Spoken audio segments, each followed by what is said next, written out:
Hello বন্ধুরা, এই মুহূর্তে অন্নপূর্ণা যোজনা নিয়ে আপনাদের জন্য রয়েছে একটি অত্যন্ত গুরুত্বপূর্ণ এবং সুখবর আপডেট। যাদের আবেদনপত্রের স্ট্যাটাস এতদিন অ্যাপ্লিকেশন রিজেক্টেড দেখাচ্ছিল, তাদের অনেকের ক্ষেত্রে সেই স্ট্যাটাস ধীরে ধীরে পরিবর্তন হয়ে আন্ডার ইনকোয়ারি হয়ে যাচ্ছে। আপনারাও এখনই নিজেদের আবেদনপত্রের স্ট্যাটাস একবার চেক করে দেখুন। যদি এখনো অ্যাপ্লিকেশন রিজেক্টেড দেখায় তাহলে চিন্তা করবেন না, 1 ঘন্টা 2 ঘন্টা পরে অথবা আগামীকাল আবার চেক করুন। অনেক আবেদনকারীর ক্ষেত্রেই ধাপে ধাপে স্ট্যাটাস আপডেট হচ্ছে।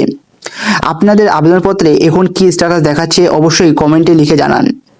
এখন সবচেয়ে বড় প্রশ্ন হলো, আন্ডার ইনকোয়ারি লেখা আসার অর্থ কি? তাহলে কি আর নতুন করে আবেদন করতে হবে না, কোথাও যেতে হবে না, নাকি এবার সত্যিই টাকা পাওয়ার সম্ভাবনা তৈরি হয়েছে? এই সমস্ত প্রশ্নের উত্তর আমি একে একে দেব, তবে তার আগে আপনাদের সামনে একটি লাইভ প্রমাণ দেখিয়ে দিচ্ছি।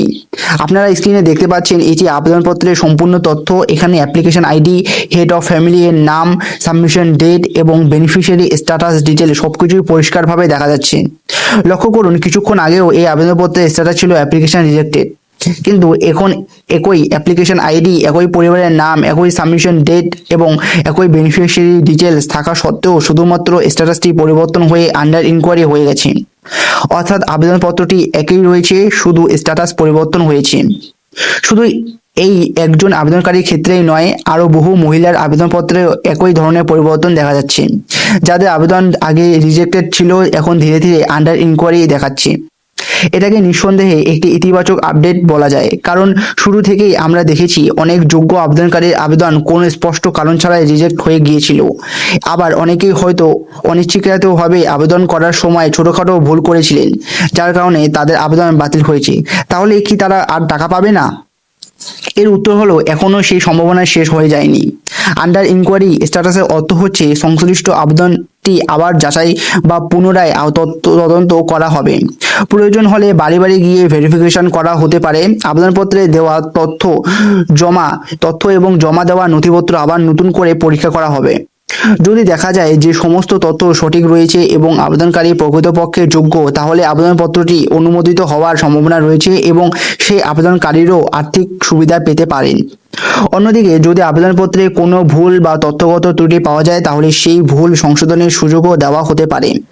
বর্তমানে যে তথ্যগুলো সামনে আসছে তাতে জানা যাচ্ছে ভবিষ্যতে অনলাইনের মাধ্যমে এডিট বা কারেকশন এর অপশন চালু হতে পারে। সেক্ষেত্রে বাড়িতে বসেই আবেদনপত্রে প্রয়োজনীয় সংশোধন করা সম্ভব হবে। যদিও এই বিষয়ে কোনো আনুষ্ঠানিক ঘোষণা আসেনি, তবে এমন আপডেট আসছে।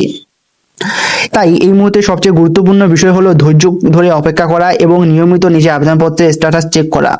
বিশেষ করে যাদের আবেদনের কোনো কারণ ছাড়াই রিজেক্ট হয়ে গিয়েছিল, তাদের জন্য এই আপডেট অবশ্যই আসার খবর, কারণ পুনরায় ভেরিফিকেশন এবং ইনকোয়ারি এর মাধ্যমে যোগ্য আবেদনকারীরা আবার সুযোগ পেতে পারেন। এই বিষয় নিয়ে সরকারি তরফ থেকে নতুন কোনো আপডেট প্রকাশিত হলে সবার আগে আমি আপনাদের জানিয়ে দেব।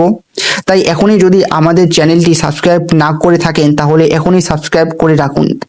ভিডিওটি ভালো লাগলে সবাই অবশ্যই একটু লাইক করবেন এবং গুরুত্বপূর্ণ তথ্যটি বেশি বেশি করে শেয়ার করে অন্যদের কাছেও পৌঁছে দেবেন। আজকের মতো এখনই শেষ, খুব শীঘ্রই আবারও নতুন একটি গুরুত্বপূর্ণ আপডেট নিয়ে হাজির হব। ধন্যবাদ।